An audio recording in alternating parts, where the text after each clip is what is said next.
Hello friends, Neha એજ્યુકેટરમાં આપનું સ્વાગત છે. આજે હું પીવાયક્યુ સિરીઝમાં લઈને આવી છું તમારા માટે એએમસીની અને જે જનરલની એક્ઝામ લેવાય છે એના દાખલા. તો હું અલગ અલગ સેશનમાં શોર્ટ્સમાં જ આપીશ જેથી તમને ટાઈમ વેસ્ટ ના થાય. ઓકે, ચાલો શરૂ કરીશું. આપેલી શ્રેણી 201, 208, 215 અને 369માં કેટલા પદો છે? રાઈટ. આપેલી શ્રેણી 201, 208, 207 અને 369માં કેટલા પદો છે? તો આપણે શરૂ કરી દઈશું. તો જ્યારે પણ આવી રીતના પૂછ્યું હોય તો એક સિમ્પલ યાદ રાખવાનું, પ્રથમ પદ, જ્યારે તફાવત હોય તો ઓછા છેલ્લું પદ. આ અત્યારે લખીએ છે એટલે નીચે શું આવશે? તફાવત વત્તા 1. આ પણ હું તમને બતાવી દઈશ. આપણું બાકી છે, રાઈટ, એન પદો વાળું, તો એ પણ હું લઈ લઈશ. તો હવે આપણું પ્રથમ પદ, છેલ્લું પદ. તો અહીંયા છેલ્લા પદમાંથી આપણે નાનું છે તો અહીંયા કરી દઈશું ચેન્જ.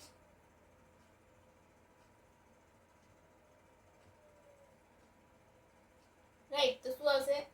8, 6, 1. રાઈટ. 7 × 7 = 14, 14 ને 28, 7 × 28, 28 + 1 એટલે કેટલા પદો હશે? 25. તો આપણો જવાબ શું હશે? 25 આવશે. રાઈટ. પછી જો અંગ્રેજી મૂળાક્ષરોમાં A, B, C, D ને ઉલટા ક્રમમાં ગોઠવવામાં આવે તો Q અને I ની મધ્યમાં કયો મૂળાક્ષર હશે? શું પૂછ્યું છે આપણને? જો અંગ્રેજી મૂળાક્ષરો A, B, C, D ને ઉલટા ક્રમમાં એટલે કે ઉલટા ક્રમમાં ગોઠવવામાં આવે તો Q અને I ની મધ્યમાં કેવું હશે? એટલે કે આપણે સીધું નથી લખવાનું, હું તમને બતાવું છું આની ટેકનિક શું હોય છે. રાઈટ. આપણે જ્યારે પણ આવા રીઝનિંગના સમ આવે છે ને તો એમાં આપણે શું યાદ રાખવાનું? એક 13મો અક્ષર યાદ રાખવાનું. આપણે શું યાદ રાખવાનું? 13મો અક્ષર. 13મો અક્ષર કયો આવે છે? એમ આવશે. તો આપણે પહેલા આ રીતના લખી જ દેવાનું, A, B, C, D, E, F, G, H, I, J, K, L એમ સુધી લખી દેવાનું. રાઈટ. એમ હંમેશા 13મો અક્ષર હોય છે. રાઈટ. પછી જ્યારે લખો તો અહીંથી ચાલુ કરવાનું, N, O, P, Q. આપણને Q પૂછ્યું છે. રાઈટ. તો શું આવશે અહીંયા?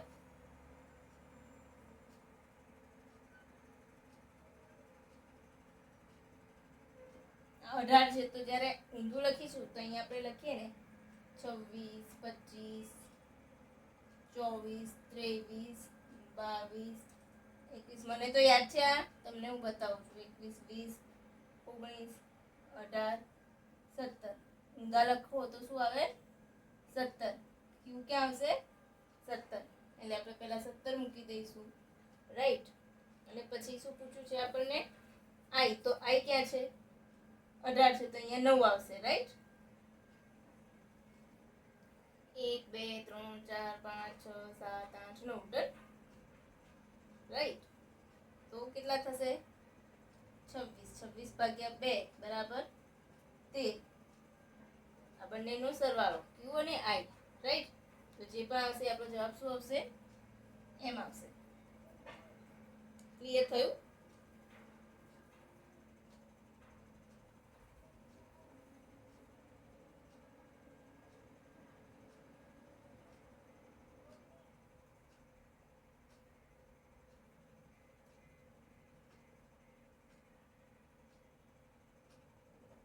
એ 36 આવશે. અહીંયા શું આવશે? 36 આવશે. અહીંયા 19 થઈ જશે ને, આઈ એટલે. રાઈટ. તો 9 ને 7 16. 16 નો છોકરો બધી પડી 36 / 2. 2 × 2. 2 × 16. 18મો અક્ષર. 18મો જે પણ હશે અહીંયા એ અક્ષર મધ્યમાં આવી જશે. રાઈટ. તો એક પણ નહીં. રાઈટ. ચાલો ફરીથી 17. આપણો ક્યુ ક્યાં છે? 17મું છે અને અહીંયા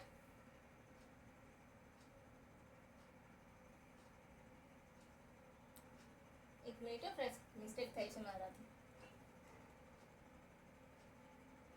હું ઉપર લખું છું આનું.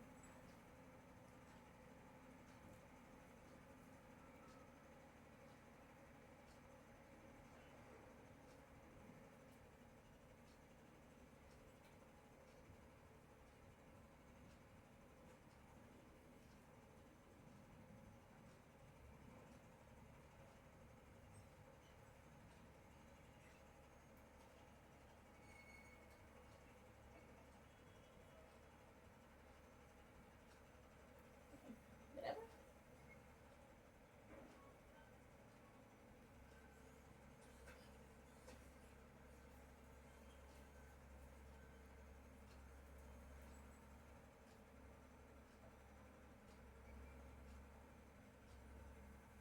આ થઈ ગયું 17 અને 9. ક્લિયર? ભાગ્યા 2. કેમ તો આપણે સેન્ટરનો શબ્દ સેન્ટરનો મૂળાક્ષર શોધવાનો છે એટલે. તો 26 ભાગ્યા 2 એટલે 13. 13 દુ 26. તો કયું આવશે? એમ આવશે. બરાબર. મધ્યમાં શું આવશે? એમ. સમજાઈ ગયું? આમાં ગોથું પડી શકે છે. હંમેશા આ રીતના જ લખવાનું, એટલે તમારે બંને લખવું ના પડે. જો બતાવું ટોટલ લખીને. QRSTUVWXYZ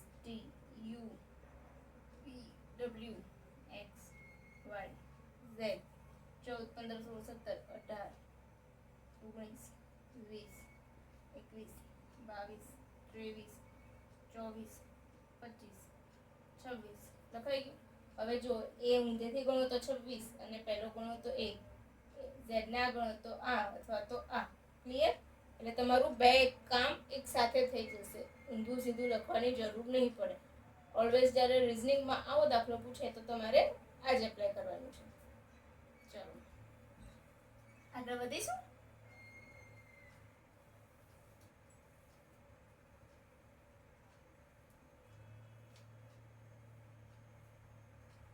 હવે એક છે કેવું, દિલ્હી.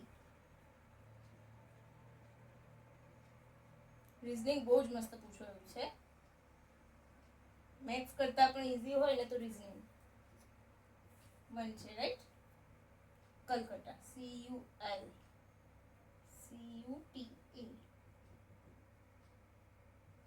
and 2 5 8 9 6 6 2.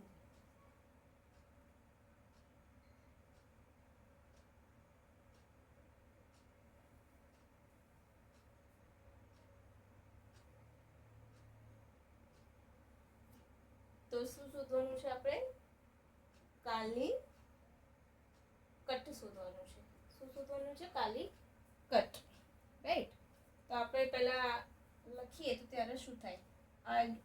આમાં પણ કટ શબ્દ કોમન છે. પહેલા જોઈ લેવાનું. કોમન નીકળતું હોય ને તો કોમન નીકળતું હોય તો આપણે સીધું એના ઉપર જ જવાનું. કટ કટ કટમાં શું છે? આ છોડીને 966. તો જે આવતું હોય પાછળ એનો જવાબ હશે. ઓપ્શનમાંથી ડાયરેક્ટ તમારે એ શોધીને ક્લિક કરી લેવાનું, રાઈટ? જો અહીંયા 2 નથી, બરાબર? કટ આ લાઈન છોડીને આ નંબર જે અહીંયા હશે ઓપ્શનમાં પણ એ જ હશે, રાઈટ? અહીંયા ઓપ્શન મેં આપેલા છે પણ મેં લખ્યા નથી, બટ બરાબર. આપણું આટલું તો મળી ગયું. હવે કાલી શોધવાનું છે. તો સી નું શું છે? તો સી નું બંને વખત 8 છે એટલે આપણને ખબર પડી ગઈ 8 છે. એ નું શું છે? 6 છે, રાઈટ? એલ નું શું છે? 3rd, તો 4th. આઈ નું શું છે? 1. આ રીતે પણ સોલ્વ કરી શકો છો ઇન્ડિવિજ્યુઅલ શબ્દ શોધીને. એ પણ તમે પહેલા 2 કે 3 શોધશો ને તો પણ આન્સર મળી જશે. ચાલો આગળ વધીશું.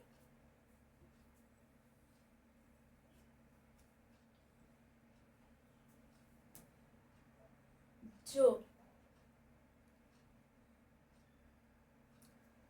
બ્લડ રિલેશન કરાવું છું. ચલો, એ આર ના પિતા છે. શું છે? એ આર ના પિતા છે. વી એ એનો ભાઈ છે.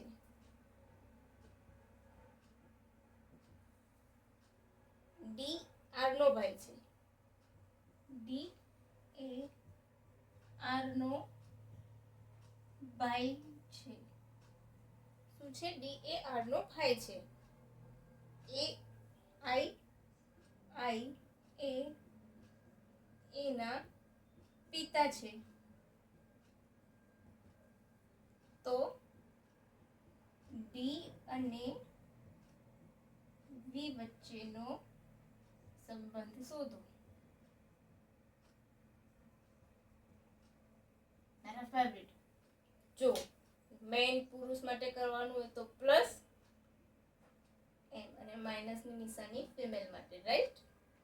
હંમેશા આ પ્રમાણે કોઈ બી એક ધારી લો. એ આર ના પિતા છે. કોણ છે? એ આર ના પિતા છે. એટલે આપણે આર અહીં મૂકીશું. આર આ આવી ગયું. એ પિતા છે, ધેટ મીન્સ એક પુરુષ છે, મેન છે, એટલે પ્લસ. વી એ એનો ભાઈ છે. અહીંયા એનો ભાઈ એટલે એક લાઈનમાં ભાઈ બહેન વી છે, એ પણ પ્લસ છે. ભાઈ કયો છે? એટલે ડી આર નો ભાઈ છે. આ પણ આપી દીધું છે. ડી કોણ છે? આર નો ભાઈ છે. આઈ એ એના પિતા છે. આઈ એ એના પિતા છે. તો ઓબ્વિયસલી કે વીના પણ ફાધર હશે, રાઈટ? પિતા છે એટલે પ્લસ. તો ડી અને વી વચ્ચેનો સંબંધ શોધો.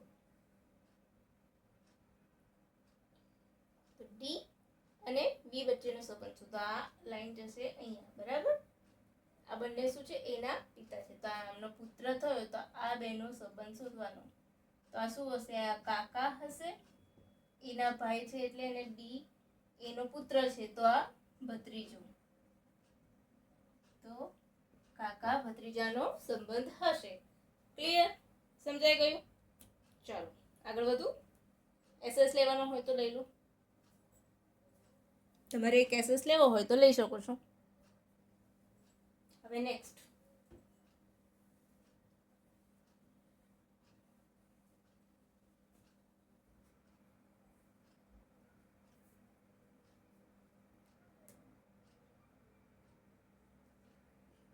વ્યક્તિ એ બી સી ડી ઈ અને એફ ગોળ ટેબલ ફરતે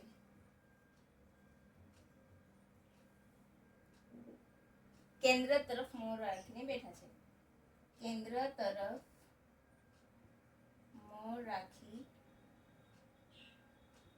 બેઠા છે. જો એ અને એફ ની વચ્ચે સી બેઠો છે. બીજું ઈ અને ઈની જમણે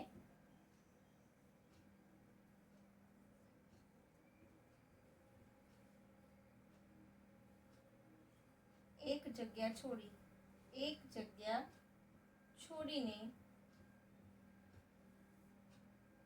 બી છે. બી બેઠો છે. એફ ની ડાબે એક જગ્યા છોડી ડી બેઠો છે. એફ ની ડાબે એક જગ્યા છોડી ડી બેઠો છે. તો એની સામે કોણ હશે?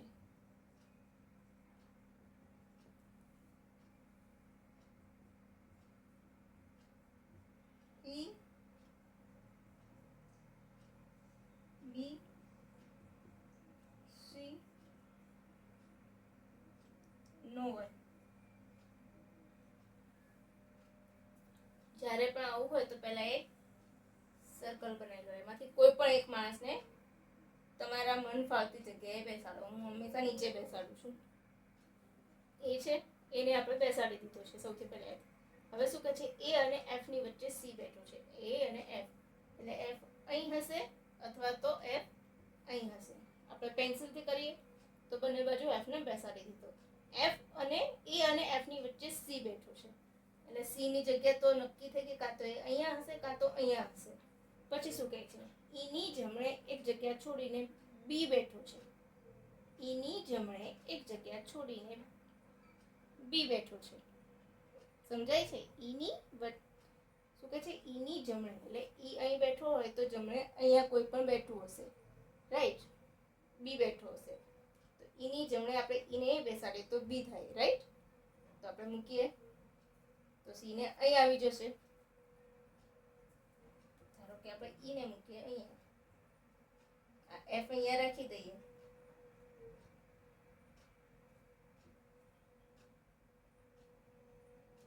રાઈટ? એક જગ્યા છોડીને બી બેઠો છે, રાઈટ? એફ ની ડાબે તો ડાબે તો કહી દીધું છે, એફ ની ડાબે એક જગ્યા છોડી ડી બેઠું છે એટલે આ કેન્સલ થઈ ગયા એફ અહીંયાથી, રાઈટ? તો ધેટ મીન્સ કે એફ છે એ અહીંયા જ છે. એ કેમ? તો એની ડાબે એટલે સી પણ અહીંયા છે. સી અહીંયા બેઠો છે, એની એફ ની ડાબે કેન્દ્ર તરફમાં છે, અંદરની તરફ એટલે ડાબી સાઈડ શું આવશે?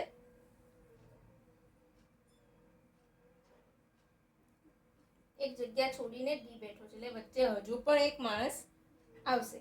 એક જગ્યા છોડીને એટલે હું અહીંયા લખી દઉં. ચલો ને, એની ડાબે સોરી અંદરની બહાર લખવાનું છે, રાઈટ? એફ ની ડાબે એક જગ્યા છોડીને એટલે જે પણ માણસ વધશે એ અહીંયા આવશે કે નહીં આવે? આવશે, રાઈટ? પછી શું કહે છે, એની સામે કોણ હશે? એટલે હજુ આપણું એક બાકી છે. હજુ આપણને કહે છે, શું કહે છે? સી બેઠો છે, એની એક જગ્યા છોડીને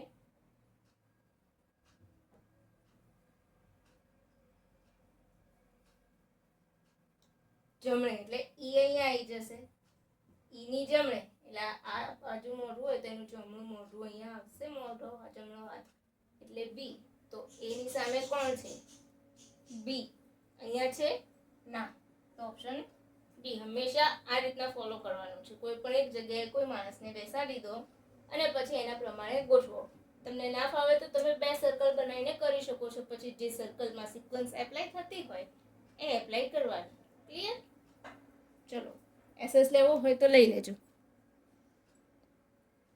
ચલો આગળ વધીશું. હવે એક લાસ્ટ, પછી કાલે હું જે ટાઈમ એન્ડ વર્ક વાળું પૂછાયું છે નહીં કરાવીશ.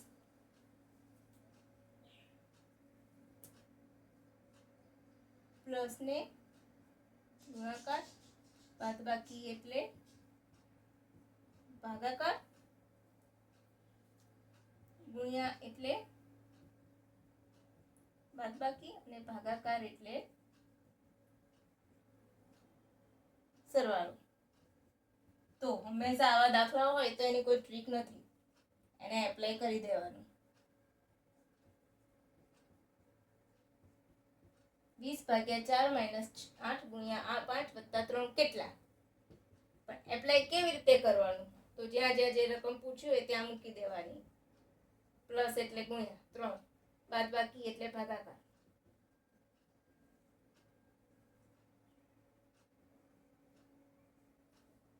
બરાબર? ભાગાકાર એટલે સરવાળો. થઈ ગયું? અને આ ગુણાકાર એટલે માઇનસ. તો અહીંયાથી ઉડી જાય તો 5. આ 5 તો રહી ગયા. 5 તરી 15, રાઈટ? અને 5 × 20. 25 - 15 એટલે 10. આપણો આન્સર આવશે 10. સીધું રકમ હોય એની નીચે જ આપણા જ્યારે પણ આવો દાખલો પૂછાય ને કે ગુણાકાર એટલે વત્તા, વત્તા એટલે બાદબાકી, તો આખું રકમ નથી લખવાની. જ્યાં તમને રકમ આપી છે ને એની નીચે જ નિશાની કરી દેવાની અને પછી દાખલો ક્રેક કરવાનો. તો તમારી સ્પીડ વધી જશે, રાઈટ? સમજાય છે ને ફ્રેન્ડ્સ હું શું કહું છું? કે જ્યારે પણ આવો સમ પૂછાય ને તો આખું લખવા નથી રહેવાનું. જ્યાં તમને દાખલો આપ્યો છે એની જગ્યાએ સાઇન બદલતા વાંચતા જવાનું અને સાઇન ચેન્જ કરતા જવાનું. તો તમારી સ્પીડ પકડાશે, નહીં તો તમે ધીમા થઈ જશો. Right friend? મજા આવી ને? મજા આવી હોય તો લાઈક શેર સબસ્ક્રાઈબ જરૂરથી કરજો. એન્ડ હા, thank you for watching my video. By friends.